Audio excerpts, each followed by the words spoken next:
ಇಲ್ಲ ವಿದ್ಯಾರ್ಥಿಗಳೇ, ನಿಮಗೆ ಈ ಗಣಿತ ಕಡೆ ಭಾಳ ಲಕ್ಷ ಕೊಟ್ಟು ನೋಡ್ರಿ.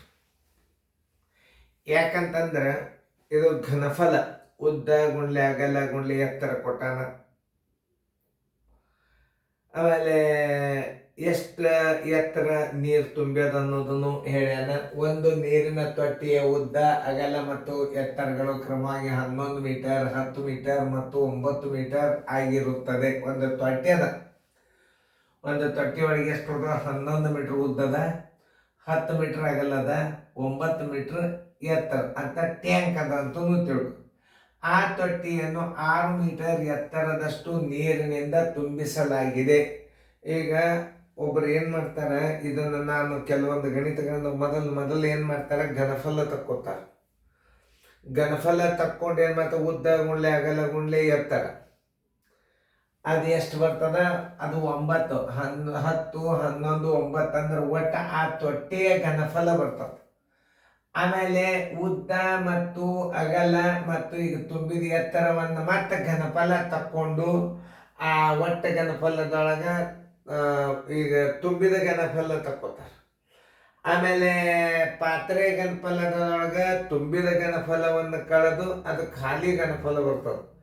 ಆವಾಗ ಒಟ್ಟು ಪಾತ್ರೆ ಘನಫಲಕ್ಕೆ ಮತ್ತು ಖಾಲಿ ಇದ್ದ ಘನಫಲಕ್ಕೆ ಕಡ್ತಾ ಹೊಡೆದು ಆಮೇಲೆ ಭಿನ್ನ ರಾಶಿ ಮಾಡ್ತಾರೆ. ಅಷ್ಟು ರೌಂಡ್ ಹೋಗೋ ಅವಶ್ಯಕತೆ ಇಲ್ಲ. ಇಲ್ಲಿ ಒಟ್ಟ ಆ ತೊಟ್ಟೆ ಒಟ್ಟ ಬದಲು ಎಷ್ಟು ಎತ್ತರ ಅದ ಅನ್ನೋದು ನೀವು ತಿಳ್ಕೊಳ್ಳಿ. 9 ಮೀಟರ್ ಎತ್ತರ ಅದ. ಇದು ತೊಟ್ಟೆ ಎತ್ತರ 9 ಮೀಟರ್ ಅದ. ಎಷ್ಟು ತುಂಬ್ಯದ, ಅದು 6 ಮೀಟರ್ ತುಂಬ್ಯದ. 6 ಮೀಟರ್ ತನಕ ತುಂಬ್ಯದ. 9 ಮೀಟರ್ ಎತ್ತರದ, 6 ಮೀಟರ್ ತುಂಬ್ಯದ. ಒಂದು ಉದಾಹರಣೆ ತಗೋರಿ, ನಿಮ್ಗೆ ಸುಮ್ಮನೆ ಎಕ್ಸಾಂಪಲ್ ಆಗಿ ತೋರಿಸ್ತೀನಿ. ನೋಡಿ, 1 2 3 4 5 6 7 8 9. 1 2 3 4 5 6 7 8 9 ಮೀಟರ್ ಏನದ ಪಾತ್ರೆ ಅದ. ಎಷ್ಟು ತುಂಬ್ಯದ ಅದನ್ನು ತಿಳ್ಕೊಂಡು ನೀವು 1 2 3 4 5 6 ತುಂಬ್ಯದ. ಇಷ್ಟು 6 ತುಂಬ್ಯದ. ಈ 6 ತುಂಬಿದ ಅಂತಂದ್ರೆ 1 2 3 ಖಾಲಿ ಅದ. ಇಲ್ಲಿ ಏನಿದು, ಇಲ್ಲಿ 3 ಖಾಲಿ ಅದ. ಈ ಖಾಲಿ ಭಾಗದ ಭಿನ್ನಾಂಶ ಕೇಳಂದ್ರೆ ಒಟ್ಟು ಎತ್ತರ ಎಷ್ಟದ, 9 ಅದ. ತುಂಬಿದ ಎಷ್ಟದ, 6 ಅದ. ಆಮೇಲೆ 9ರೊಳಗೆ ನೀವು 6 ಕಳೀರಿ, ಎಷ್ಟು ಬರ್ತದ ನೋಡ್ರಿ. 9ರಾಗ 6 ಕಳೆದ್ರಿ ಅಂದ್ರೆ 3. ನೋಡಿ, ಈಗ ಖಾಲಿ ಇದ್ದ ಭಾಗ 3 9 ಅಂಶ. ಅದನ್ನು ಕನಿಷ್ಠ ರೂಪಕ್ಕೆ ತಂದ್ರೆ 1 9 ಅಂಶ ಆಗ್ತದೆ. ನೋಡಿ, ಇದೇನು ತುಂಬಿದ ಭಾಗ, ತಿಳ್ಕೊಬೇಕಿದ್ದು ತುಂಬಿದ ಭಾಗ. ಇದು ತುಂಬಿದ ಭಾಗ ಬರೋಬ್ಬರಿ, ತುಂಬಿದ ಭಾಗ ಬರೋಬ್ಬರಿ. ಪಾತ್ರೆ ಅಳತೆ 9 ಅದ, ತುಂಬಿದ ಎಷ್ಟದ, 6 ಅದ. ಖಾಲಿ ಎಷ್ಟದ ಅದನ್ನು ನೀವು ತಿಳ್ಕೊಬೇಕು. ಮತ್ತೆ ಖಾಲಿ ಭಾಗ ಬರೋಬ್ಬರಿ. ಪಾತ್ರೆ ಅಳತೆ ಎಷ್ಟದ, ಅದು ತೊಟ್ಟೆ ಅಳತೆ 9 ಅದ. 9ರಾಗ 6 ತುಂಬ್ಯದಂದ್ರೆ 3 ಏನಾಯ್ತು, ಖಾಲಿ ಆಯ್ತು. 3 1 3 3 ಖಾಲಿ ಭಾಗ ಎಷ್ಟಾಯ್ತು, 1/3 ಆಯ್ತು. ಆನ್ಸರ್ ಇಸ್ ಈಕ್ವಲ್ ಟು 1/3 ಖಾಲಿ ಭಾಗ. ಇಷ್ಟು ಸಣ್ಣ ಲೆಕ್ಕ ಇದು ಬರೀ. ಅದನ್ನು ಭಾಳ ದೊಡ್ಡದ ಲೆಕ್ಕ ಮಾಡ್ಕೋತ ಕೂಡ ಅವರು ಇರ್ತಾರೆ. 1/3 ಇಲ್ಲದ ಉತ್ತರ ಸಂಖ್ಯೆ ಬಿ. ತುಂಬಿದ ಎತ್ತರ ಮೇಲೆ ಮತ್ತು ಖಾಲಿ ಜಾಗದ ಮೇಲೆ ಉತ್ತರ ಹೊಂಟು ಹೋಗ್ಬೋದು. ಆಮೇಲೆ ಉದ್ದ ಗುಂಡ್ಲೆ ಅಗಲ ಗುಂಡ್ಲೆ ಎತ್ತರ ಇಂಥವೆಲ್ಲ ಗುದ್ಮುರ್ಗಿ ಲೆಕ್ಕ ಹಾಕೋ. ತುಂಬಿದವಾಗ 9 6 ಅಂದ್ರೆ 9ರಾಗ 6 ಕಳೀರಿ 3. 9ನೇ 3 ಖಾಲಿ ಭಾಗದ. ಅದನ್ನು ಕನಿಷ್ಠ ರೂಪಕ್ಕೆ ತಂದ್ರೆ 1/3 ಅಂಶ. ಉತ್ತರ ಸಂಖ್ಯೆ ಬಿ. 3 2 ಅಂಶ ಏನಾಗ್ತದೆ, 3 2 6 3 3 9.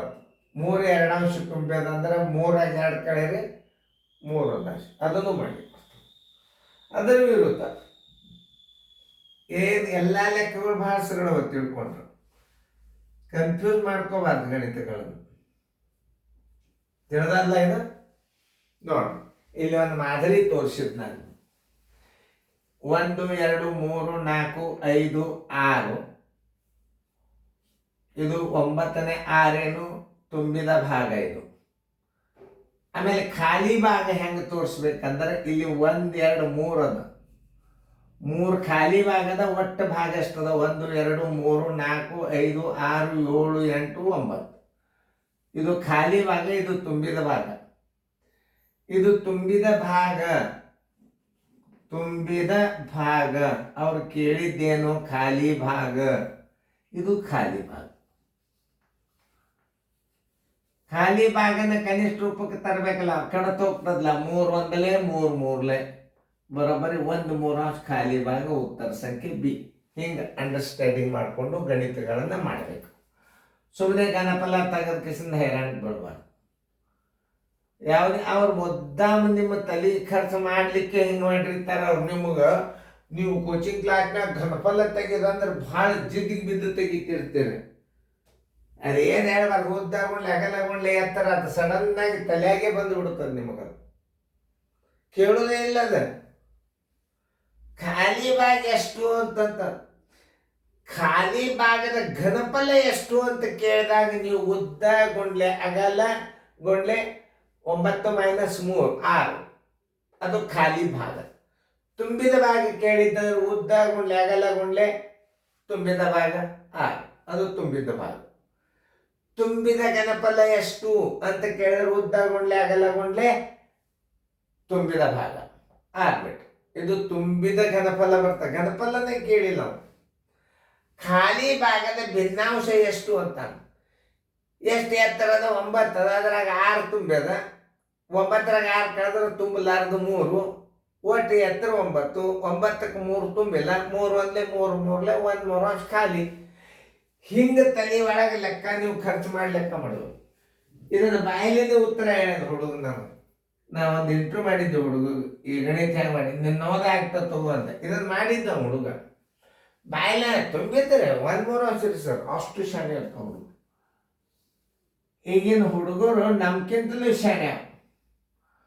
ಅವಾಗ ನಮ್ಗಿಂತವೆಲ್ಲ ಫೆಸಿಲಿಟೀಸ್ ಇದ್ದಿದ್ದಿಲ್ಲ. ಇಷ್ಟೆಲ್ಲ ಫೆಸಿಲಿಟಿ, ವಿಡಿಯೋ ಕಾರ್ಯಕ್ರಮ, ದಿನಾಲು ಹೋಮ್ವರ್ಕ್ ಅಂತ ನೀವು ಅಭ್ಯಾಸ ಮಾಡಬಹುದು. ಈ ಕ್ಲಾಸ್ಗಳನ್ನು ಮನೆ ಒಳಗೆ ನಿಮ್ಮ ಕೋಚಿಂಗ್ ಕ್ಲಾಸ್ ಮುಗಿದ ದಿನಾಲು ಜೂಮ್ ಆ್ಯಪ್ದಾಗ ನೀವು ಕಂಪ್ಯೂಟರ್ ತೊಗೊಂಡು ಕಂಪ್ಯೂಟರ್ದವ್ರು ಜೂಮ್ ಆ್ಯಪ್ ಡೌನ್ಲೋಡ್ ಮಾಡ್ಕೊಂಡು ಒಂದು ಟೈಮ್ ಟೇಬಲ್ ಪ್ರಕಾರ ಅಭ್ಯಾಸ ಬರ್ತಿರ್ತದೆ. ಅವಾಗ ನೀವು ಟೈಮ್ ಟೇಬಲ್ ತಿಳ್ಕೊಂಡು ದಿನಾಲು ಗಣಿತ ರಿವಿಷನ್ ಮಾಡ್ಬೋದು. ಭಾಳ ಚಲೋ ಅದ. ಅದನ್ನು ತಿಳ್ಕೋಬೇಕು, ಇದನ್ನು ಕಲಿಬೇಕು. ಮೊದಲು ಹೆಂಗೆ ಇದನ್ನು ಕಲಿಬೇಕು ಅಲ್ಲ, ಇದನ್ನು ಹೆಂಗೆ ನಡೆಸಬೇಕು ಅನ್ನೋದು ಮೊದಲು ತಿಳ್ಕೋಬೇಕು. ತಾನೇ ಬರ್ ಚೆನ್ನಾಗಿ ತಿಳ್ಕೊಂಡು ಗಣಿತಗಳನ್ನು ಮಾಡ್ರಿ. ಮುಂದೆ ನೋಡಿ, 2000 ಮಾಸ್ಟರ್ ಗೈಡ್ದಂತ ಗಣಿತ ಬುಕ್ಕ ನೀವು ತಗೋಬೇಕು. ಮಾಸ್ಟರ್ ಗೈಡ್ ಮತ್ತು ನವೋದಯ ಚಾಲೆಂಜಕ್ಕೆ ಸಂಬಂಧಪಟ್ಟ ವಿಡಿಯೋ ಕ್ಲಾಸ್ ಇರ್ತಾವೆ. ಇವೆರಡು ಬುಕ್ಕ ರೆಫರ್ ಮಾಡ್ರಿ. 100% ರಿಸಲ್ಟ್. ಒಂದು ಮಾಸ್ಟರ್ ಗೈಡ, ಒಂದು ನವೋದಯ ಚಾಲೆಂಜ. ಅವು ಎರಡು ಆಧಾರದ ಮೇಲೆ ಸಾಲ ನಡೀತಿರ್ತವೆ. ನಾವು 30 ವರ್ಷಗಟ್ಟಲೆ ಅವೇ 2 ಬುಕ್ಕದಿಂದ ಮಾಡ್ಕೊತ ಬಂದಿದ್ದೀವಿ. ರಿಸಲ್ಟ್ ಆಗ್ಯಾವ. ಸುಮ್ಮನೆ ನೀವು ರೀತಿ ಪ್ರಕಾರ ಗಣಿತಗಳು ಇರ್ತಾವೆ, ವಿಡಿಯೋ ನೋಡ್ರಿ. ಯಾವ ಬರಂಗಿಲ್ಲ ಗಣಿತ, ಆ ಗಣಿತ ಕ್ಲಿಕ್ ಮಾಡಿಬಿಟ್ರೆ ನಿಮ್ಗೆ ಉತ್ತರ ಸಿಗ್ತಾವೆ. ವಿಡಿಯೋನು ತಗೋರಿ, ಬುಕ್ಕನ್ನು ತಗೋರಿ.